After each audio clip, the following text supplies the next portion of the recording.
All right, well, tonight we're going to continue in our series looking at the Proverbs and how the Proverbs can help us to make wise decisions in life.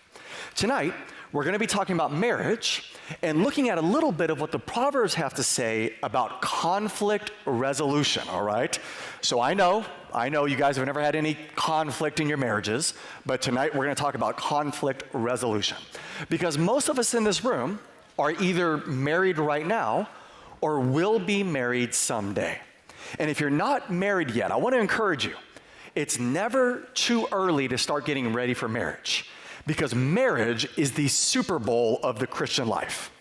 There is nothing that will test your Christian maturity more than marriage. And so we need to get ready today, right? If we wait to get ready until we get married, then we're going to spend years bumbling around, making mistakes, and establishing bad habits. I mean, think about it. People don't wait until the Super Bowl to start practicing football. Most people who make it to the Super Bowl have been practicing football for 20 years before they ever get there. And in the same way, it's good to start getting ready for marriage before you get there. We should start getting ready now. And the principles that we're going to look at today are going to be very applicable to marriage, but I think we're going to see as we go along that these principles will really be useful in any conflict that we're having with any relationships that we have in life. So we've got a lot of good stuff to cover tonight, so let's go ahead and jump right in. When resolving conflict, a wise spouse, first of all, understands that pride is the source of every fight in marriage. Look with me at Proverbs chapter 13, verse 10. This is a verse that Pastor Roger mentioned in his sermon on Sunday. But it says, "By pride comes nothing but strife." Strife is an unusual word that means fighting. And so where does fighting come from? Fighting comes from pride. Because pride always puts me first. And me first doesn't work very well in a marriage, does it? Pride always puts my needs first, my wants first, my desires first. Pride says that what I want is more important than what my spouse wants. And what I need is more important than what my spouse needs. And what I think is more important than what my spouse thinks. And that's a recipe for disaster in marriage. Because in marriage, we're supposed to put our spouse ahead of ourselves. Think about this. If a married couple decided, I don't know if there's ever been a married couple that's successfully pulled this off, but if there was a married couple that decided to always put each other first, then it would be the end of every fight they'd ever have. They'd never have another fight, because pride is the source of our fights. Now, here's the surprising result, is that when we put our spouse first, it actually ends up going better for us. Look with me at Proverbs chapter 11, verse 17. This is a surprising verse. It doesn't quite go like we think it should go. In Proverbs 11:17, it says, "The merciful man does good for his own soul, but he who is cruel troubles his own flesh." Now, the reason this proverb is surprising is you would think that this proverb would say, the merciful man does good for other people's souls, and he who is cruel troubles other people's flesh. But what this proverb says is that being a merciful, kind person actually ends up doing good for our own soul. You see, the Bible says that the more we put other people ahead of ourselves, the happier we will be in life. And that doesn't seem like it makes sense. That seems to make no logical sense. And yet, when you start trying it out and you start giving it a try and applying it within your life, you find out that, of course, the Bible's true. This is the exact opposite of what Satan says, which, by the way, is what our culture says as well. Our culture says that the more you put yourself first, the happier you will be. That if you do you, then you will finally be happy. But when you actually start putting that into practice, then you realize that that's a lie. That the more we put ourselves first, the more miserable we become. The most miserable marriages are those marriages in which you have two people constantly trying to do what's best for themselves in the marriage. But the happiest marriages are those marriages in which you have two people in which they are constantly putting each other first. Because here's the unexpected twist, that doing what's best for our spouse is doing what's best for us. Do you remember what Paul said? He who loves his wife loves himself. The second thing that a wise spouse does when they're resolving conflict God's way is they decide that not everything is worth fighting about. Have you figured this out in marriage yet? Look with me at Proverbs chapter 19, verse 11. Proverbs chapter 19, verse 11. The discretion, remember that's a synonym for wisdom. Remember we talked about that in the first lesson. The discretion of a man makes him quick to anger? No, slow to anger. And his glory is to fight over every transgression? No, is to overlook a transgression. And so what this verse says is part of being a wise spouse is realizing that there's some offenses that we just need to overlook. Now, I am blessed to be married to a very wise wife. She has a lot of wisdom. And she has a helpful question that she often asks herself in our marriage to help her when I'm providing opportunities for marital frustration. And I've given her lots of opportunities to practice using this wise question.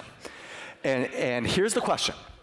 If I'm doing something that's frustrating, then she stops and asks herself, and I've heard her teach a lot of other wives this too. She stops and asks herself, is this really worth it? How big of a deal is this really? Is this really worth fighting over? And so here's how it works. When your spouse is doing something that's bothering you, you ask yourself, what magnitude is this problem really? How big of a deal is it? Is this really worth fighting over? What is more important? This thing that's bugging me or having a happy marriage? So sometimes we have to ask ourselves, which is more important? My spouse squeezing the toothpaste from the bottom of the tube like I like them to squeeze the toothpaste from, or having a happy marriage? Which is more important, going to the restaurant that I want to go to or having a happy marriage? Which is more important, going to the movie that I want to go to or having a happy marriage? And so what we got to realize is there are few things in life that outrank having a happy marriage. And yet most of the things we fight over aren't really that important. They're not really worth fighting about it. Here's a backwards way to think about it, is to ask, which would be worse? Just doing this thing that's going to help my spouse out, or a 3-hour fight? So it goes like this. Which would be worse? The trouble of putting up my own socks, which takes about 3 seconds, or a 3-hour fight for the rest of the night? Which would be worse? Missing a few minutes of the big game when I'm DVRing it anyways to help my wife cook dinner, or a 3-hour fight? Which would be worse? Getting up for 15 minutes in the middle of the night to help change a diaper, or the 3-hour fight that may ensue in the morning? Here's a powerful question that you can ask when you're trying to decide if something in marriage is worth fighting over. Are you ready? This one's hardcore. Buckle your seatbelt. Here it is. This thing that my spouse is doing that I am so worked up about and that I am thinking about going to war with them over, will this thing matter when I'm on my deathbed? It's a hardcore question, but it cuts through a lot of the fog and a lot of the seeing red anger of marriage, right? Because what the Proverbs do is the Proverbs invite us to look at life backwards, not from beginning to end, but from end to beginning. The Proverbs invite us to pay attention to which things are going to matter in the long run and which ones won't. And I'm going to give you a hint. 99% of the things that married couples fight about won't matter when we're on our deathbed, right? A third thing that a wise spouse does when they're trying to resolve conflict is that a wise spouse recognizes that there are things we ourselves need to work on, right? Look with me at Proverbs chapter 20, verse 6. This proverb says, most men will proclaim each his own goodness, but who can find a faithful man? So this proverb says a lot of people are quick to proclaim how good and how right they are. I mean, isn't it amazing that of all the people on earth that your spouse could have married, isn't it amazing that they married the only person on earth who is always right and who is never wrong? I mean, boy, didn't your spouse just luck out, right? Because in every conflict, both spouses think that they're right, and both spouses think that the other person is wrong. But this proverb reminds us that we all sin, don't we? And we all make mistakes, and we can all be in the wrong. I have found that most spouses are more focused on how their spouse needs to change than they are on how they themselves need to change. And you know what? There's not much hope for a marriage like that. In a marriage where both spouses are more focused on what the other person needs to change instead of on what they themselves need to change, there's not a lot of hope for a marriage like that. But there is unlimited hope for a couple in which each spouse is more focused on what they themselves need to change than on what the other spouse needs to change. Now, if you've been spending your whole marriage focusing on what your spouse needs to change more than what you need to change, then I'd like to ask you a challenging question. How well is that working for you? How effective has your strategy been? If you spent your whole marriage focused on how much they need to change, have they changed much? Has anything really changed in your marriage? Probably not much, but it's amazing when spouses start focusing on what they need to change, it's amazing what can happen in a marriage. Maybe it's time to try a new strategy. A fourth thing that a wise spouse does when resolving conflict is they choose whether they want to be a blessing or a curse to their spouse. This is hardcore, but the Proverbs are pretty hardcore. Look with me at Proverbs chapter 12, verse 4. An excellent wife, and excellent here I think is another synonym for wisdom, a wise wife. An excellent wife is the crown of her husband, but she who causes shame is like rottenness in his bones. Whew. The Proverbs are full of these vivid word pictures, and this is one of the strongest in all of the Proverbs. You see, in marriage, we are usually obsessed with what kind of spouse we want our spouse to be, right? But this proverb challenges us to decide what kind of spouse do we want to be. Usually in marriage, we are focused on whether or not our spouse is a blessing or a curse to us. But this proverb challenges us to consider whether we are a blessing or a curse to them. Because we don't want to end up being rottenness in their bones, right? Sometimes we got to ask ourselves some hardcore questions, like this. How much do I want to punish my spouse for marrying me? That's pretty hardcore, right? But there are some spouses, it's like their mission in life has become to sort of make their spouse so miserable that they regret marrying them or something. But don't we want to live in such a way that our spouse is glad that they married us and doesn't regret that they married us, right? Look with me at Proverbs chapter 21, verse 19, another hardcore proverb. Proverbs chapter 21, verse 19. Better to dwell in the wilderness, which basically means the desert, than with a contentious and angry woman. This verse warns us against being a contentious and angry spouse. So here's the question. How contentious and angry are you in your marriage? If your spouse had to fill out a form where they ranked you from 1 to 10 on how contentious you are, that means how much you like to fight all the time, and then they had to rank you from 1 to 10 on how angry they think you are, what numbers would your spouse give you in a test like that, right? When we enter the room or enter the house of our family, do we change the emotional temperature when we walk in? If we do, in what way do we change it? Is our family walking on eggshells because of our quick temper? Do they breathe a sigh of relief when we leave the room or leave the house? Pastor Roger often points out that there's a big difference between being a referee and being a cheerleader. Think about a referee. A referee's job is to spend the entire game watching for people to do something wrong.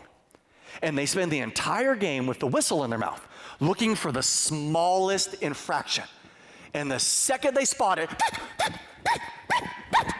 they start blowing their whistle, right? Now think about a cheerleader. A cheerleader's job is the exact opposite. A cheerleader spends the entire game watching for someone to do something right. And so they spend the whole game with pom-poms in their hand, just watching, and the second something goes right, they start cheering and they start celebrating, right? There are a lot of spouses who think that they are their spouse's referee. And they spend their whole marriage with the whistle in their mouth. And they're just watching for the smallest infraction. And as soon as their spouse does something wrong, they start blowing their whistle. That's annoying, isn't it? I mean, here's the thing. No one likes to be married to a referee. And so what if in our marriage, instead of seeing ourselves as our spouse's referee, or, there's a biblical word for that, our spouse's judge, what if instead we started viewing ourselves as our spouse's cheerleader? And instead of having that whistle in our mouth every second of our marriage, what if we took out the pom-poms and we just waited? Come on, spouse, I know you can do it. Come on. And who knows how long it's going to take, but eventually they're going to do something good, and you're ready. And you start celebrating, and you start rejoicing, and you start praising them, right? Now, part of being a blessing to our family and not a curse is something small that I think is big. And it's something that's often called winning the first 5 minutes. And what does that mean? What that means is that the way that we enter our house often sets the tone for how the evening's gonna go. So for example, let's say I come home from a hard day at work, and I come home, and my wife goes, "Hey honey, how are you?" And I say, "Not good. Work was terrible. I don't wanna talk about it. Why is the house so dirty? Are you gonna start cooking dinner or what?" All right, you can probably predict how that evening's gonna turn out, right? I've lost the first 5 minutes. I've set myself up for failure. I've set our family up for failure. We've got to think about how we enter the house. I'll give you an example. One thing I've been trying to work on, there's a lot of things I'm trying to work on in my marriage. One thing that I've been trying to work on is not being on my cell phone when I enter the house. Because here's what happens. I've got 3 girls at home. They all love me. I've got my daughter who's 9. I've got my other daughter who's 11. I got my wife. And so what happens is they're usually excited to see me when I come home. But when I'm on my cell phone, here's what happens. I walk in, and my 2 girls, spin around the corner. "Daddy, Daddy, Daddy, we love you." And they want to jump up in my arms. "Girls, shh, I'm on the phone. Girls, shh, I'm on the phone. Shh." And then my wife comes around the corner. "Oh, honey, you're home. I've been wanting to." "Oh, you're on the cell phone." "Yeah, sorry, I'm on the cell phone. I'll be back." So what I started doing is I started trying to finish my phone calls in the garage before I came in. But the problem is my girls, they wait. They listen for the garage door. So I'd be sitting in my car, and they would come out, "Daddy, Daddy, we love you, Daddy." "Shh, go away. Shh, I'm on the phone. Shh, I'm on the phone." So then what I started doing is I started finishing the phone calls around the corner. I'd park around the corner and finish the phone calls. Or even better yet, I know that it takes 7 minutes to get from church to my house. And so if I saw a phone call that I could predict is going to take more than 7 minutes, I just stopped answering it. And so this is just one small example. We got to think about how we enter our house so that we can win those first 5 minutes. I want to encourage you. If you come home from work, especially a hard day of work, you need to think about that. When I'm doing marriage counseling with people, one of the most common complaints I hear is that people drag their work into their home, right? And so what I want to encourage you to do is when you get home from a hard day, is in your garage, unless you got the girls listening for the garage door opener, but in your garage to stop, take a deep breath, and to pray. "God, I've had a hard day at work. I don't know if in my own strength I can leave all that stress behind. But God, I know that with you anything is possible. And so please, God, help me to leave that at work. Please, God, help that when I walk in a few seconds, that I am a breath of fresh air to my family. Please, God, give me the strength to be emotionally present and to be a blessing when I walk in." You start doing that, you'll start winning those first 5 minutes. A fifth and final thing that we're going to talk about tonight that a wise spouse does when trying to resolve conflict is that a wise spouse refuses to give full vent to their anger.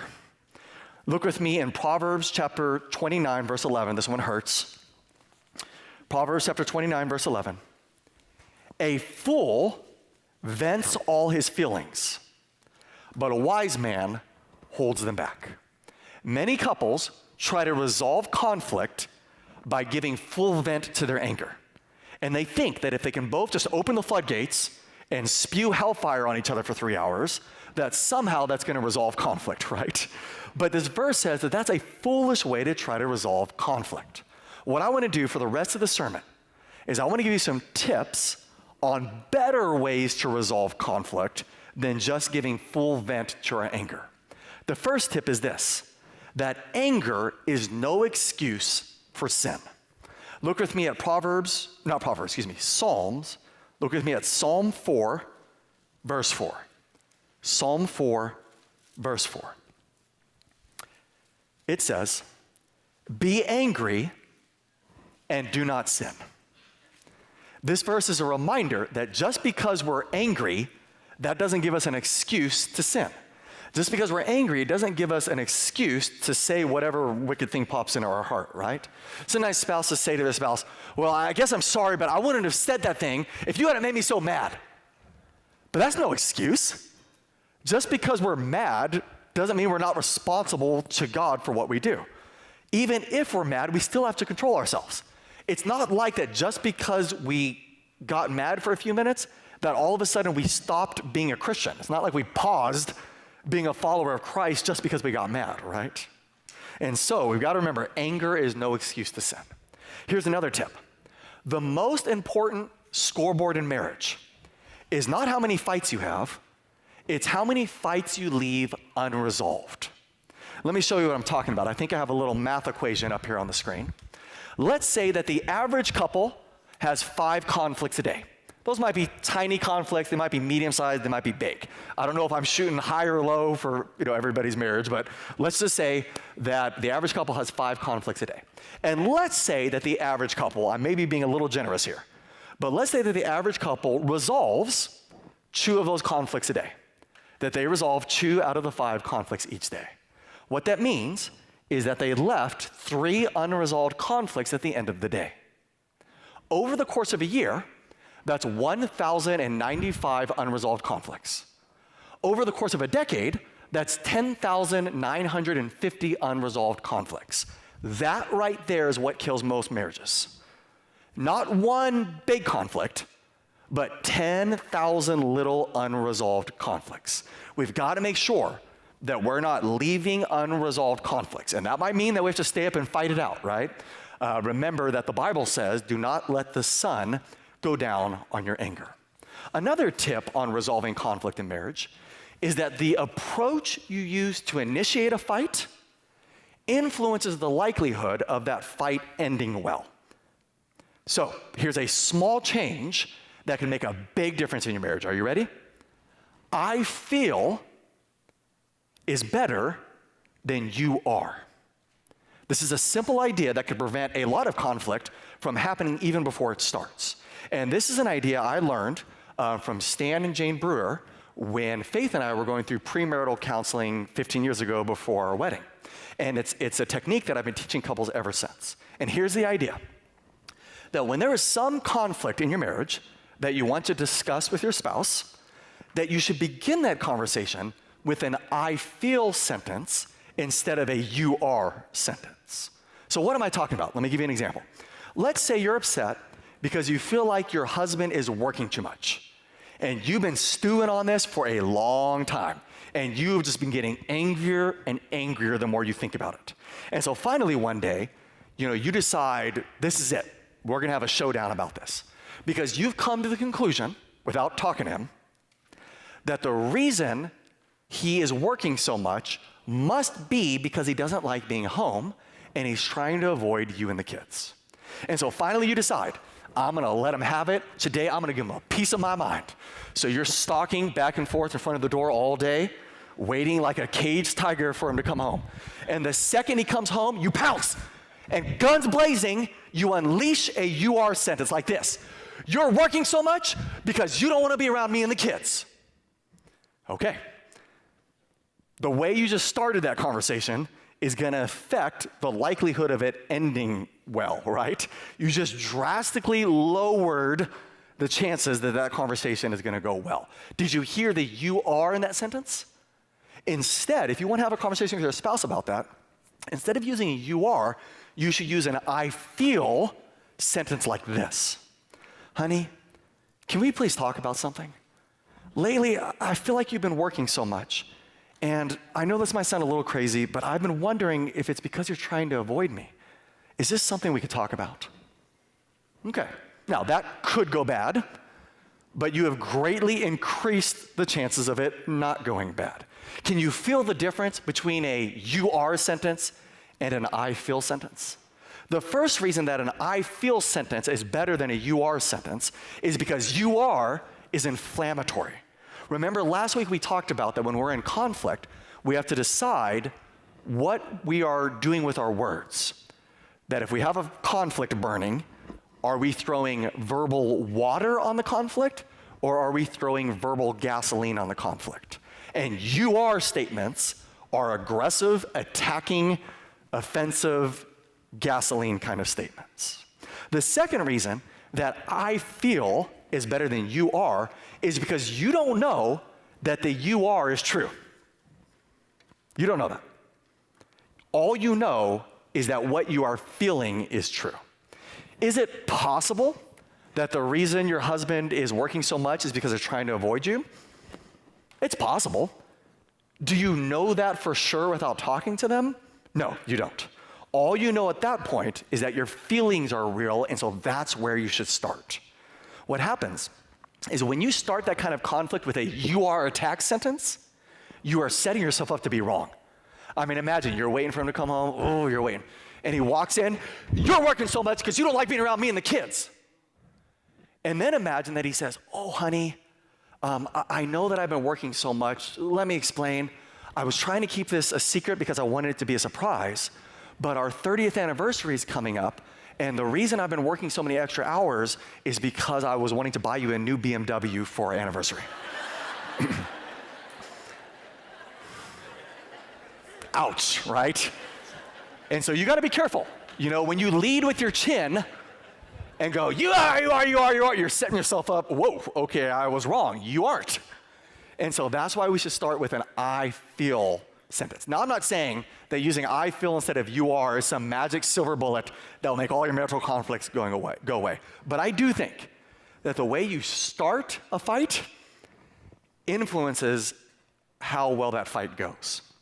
Another tip on resolving conflict is that when your spouse brings something up, let's say they use an I feel sentence, right? You hear your spouse saying an I feel sentence, you better wake up because you're in conflict resolution mode. So when your spouse brings up something that's bothering them about you, we need to have decided ahead of time how we're going to react. Why? Because you don't want to be reacting in the heat of the moment. When we react in the heat of the moment, we usually react by doing two things: defending and attacking. Defending ourselves and then attacking them. So it might look like this. Honey, can we please talk? I just feel like you're really working too much. Well, of course I'm working too much. Do you have any idea how much debt we have? Have you ever even looked at our bank account before? And by the way, I wouldn't have to work so much if you didn't do so much shopping. So why don't you think about how much shopping you're doing instead of how much work I'm doing? So that's not going to go well, is it? But that's what we do. When we react in the heat of the moment, we defend and attack. I want to give you a better option than the defend and attack strategy that never works. The better option is apologize and reassure. Here's what it sounds like. Honey, can we please talk? I just feel like you've been working too much lately. Wait, I missed it. I feel like you've been working too much lately, and I'm worried that it's because you don't want to be around me and the kids. So here's what apologize and reassure sounds like. Oh, honey, I am so sorry. I would never, ever want you to feel like that. That has nothing to do with why I've been working so much. Coming home to you and the kids is the best part of my day, and all day when I'm at work, I just count down the minutes until I'm home with you guys. The reason I've been working so much is just because I've been stressed out about our bills and our debt, but I'm so sorry, honey. Let's try to figure out a solution, because I would never want you and the kids to feel that way. There, no 3-hour fight, right? So, I mean, isn't that a better way to do it? Instead of defend and attack, apologize, and reassure. Here's another tip on resolving conflict, is to avoid using the phrases, you always and you never. Now, don't raise your hand, but just ask yourself, have you ever gotten in a fight because someone pulled out the you always or the you never, right? You always and you never are inflammatory phrases. Those are gasoline phrases. And it usually, a lot of times we pull them out in order to inflame the situation, in order to get at our spouse, right? The other reason it's not good to use the you always and you never is because you always is always wrong and you never is never true. It usually goes a little something like this. You always take your mom's side. No, I don't. No, I don't. December 16th, 1972, I took your side. But that's not the point, is it? The point is not that you never. The point is that this time, your spouse feels like you didn't take their side. Well, okay, let's deal with that problem, which is a real problem, not a lie that you never do this or you always do this, right? Or something like, you never take out the trash. Is that really true? Have they never, ever taken out the trash? Some spouses are thinking yes, right? Okay. Or, you never back me up in front of the kids. Well, is that true? I mean, in your kid's entire lifetime, there's never been once that your spouse has backed you up. And so usually those are lies. And so we don't want to break a commandment, a 10 commandment, trying to fix our spouse, right? So let's avoid those phrases. Here's another tip about resolving conflicts. Don't say things that you're going to regret after the fight is over. That fight is over probably some stupid small thing. That little fight is not worth pulling out those big guns of phrases that are going to permanently hurt your spouse for the rest of their life. Sometimes spouses say the most terrible things when they're fighting over like the toothpaste tube. And they'll start screaming, my mom was right, I never should have married you. I wish to God I never even met you. Sometimes I wish you were just dead. I hate you. Are those big guns worth pulling out over a toothpaste tube, right? Or a sock on the floor? And so my point is, we don't want to say things that our spouse can never unhear. That's going to wound them forever. The Proverbs challenge us to think past the moment of temptation to the consequences afterwards. That's the brilliance of the Proverbs. Remember in the first sermon that the Proverbs show us the fork in the road. And they say, be careful, buddy. You go down that fork, and here's the consequences you're going to get. And so the Proverbs help us to think past winning this tiny one-time fight to, do I really want to say something that's going to hurt my spouse's heart for the rest of their life? Here's another tip on resolving conflict, is when you're getting towards the end of resolving the conflict, you want to develop a plan to avoid that conflict in the future. Now, a lot of couples fail at this very point. They think their job is done because they've resolved the conflict. But the job is not done once we've solved that instance of the conflict. We need to also come up with a plan to avoid future occurrences of that conflict. So you don't have to raise your hand, but let me just ask you. Have you ever, with your spouse, fought over the same stupid thing over and over and over again, perhaps for years? Well, probably the reason why is because you guys skipped this step. Here's the key. That when you're developing a plan, it has to be a real nuts and bolts plan so that both people actually understand what the plan is and both people know whether or not they're abiding by the plan, right? The plans that couples come up with to avoid conflicts are usually too vague and undefined. Let me give you some examples of what I'm talking about. Let's say that the husband and wife are fighting because the husband feels that the wife spends too much money on shoes, okay? So they're fighting about it. And finally, the wife goes, okay, fine. I'll spend less money on shoes. Okay, I won't buy shoes so much. That's not a good plan. That's way too vague. It's way too unspecified. Nobody knows what that means. When she said that, she means instead of buying 40 pairs of shoes a year, I'll cut back to 39. But he thought that meant, okay, I'll only buy one pair of shoes a year. But nobody said that out loud. Nobody got that specific. Here's an example of what a more nuts and bolts plan would sound like. Okay, honey, what if I didn't spend any more than $30 a month on shoes? Now, I'm not saying that $30 a month on the shoes is the right solution to any couple's problem if they're upset about people buying too much shoes. All I'm just giving you is an example of what a real nuts and bolts plan looks like. Let me give you another example. Let's say that the couple's fighting because the husband has been laid off for a while and the wife doesn't feel like the husband's working very hard to find a job. So the husband goes, fine, honey, I'll work harder at finding a job. That was way too vague. That was not specific enough. No one knows what that means. She thinks that means he's gonna get started first thing in the morning. He thinks that means next week I might get around to it, right? That's way too vague. Here's what a real nuts and bolts plan sounds like. Okay, honey, what if I started treating finding a job as if it was my full-time job? And I started spending 40 hours a week looking for a job. I'll start at 8 in the morning, I'll go to 5, I'll take a 1-hour break, I'll take the weekends off, and any holidays I'll take off. Now, I'm not saying that that's the right plan for every marriage, but I'm just giving you an example of what a real nuts and bolts plan sounds like. Let me give you another example. Let's say that the couple is fighting about how often they eat at the mother-in-law's house. And so let's say the husband says, oh, we're always eating at their house. I'd love to have some dinners, just us, a family. So let's say the wife says, okay, we'll eat dinner at my parents' house less. Well, that's not specific enough. Here's what a real nuts and bolts plan sounds like. Okay, honey, what if we didn't eat at my mom's house any more than one night a week? But even that's not nuts and bolts enough, because what happens if a holiday falls in the week?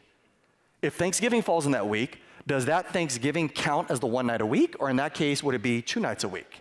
And so I'm not saying that that solution is the solution for everyone. And by the way, I do not mind going to my mother-in-law's house for food, so I just want to be clear. My mother-in-law's in the room, so I'm clear about that.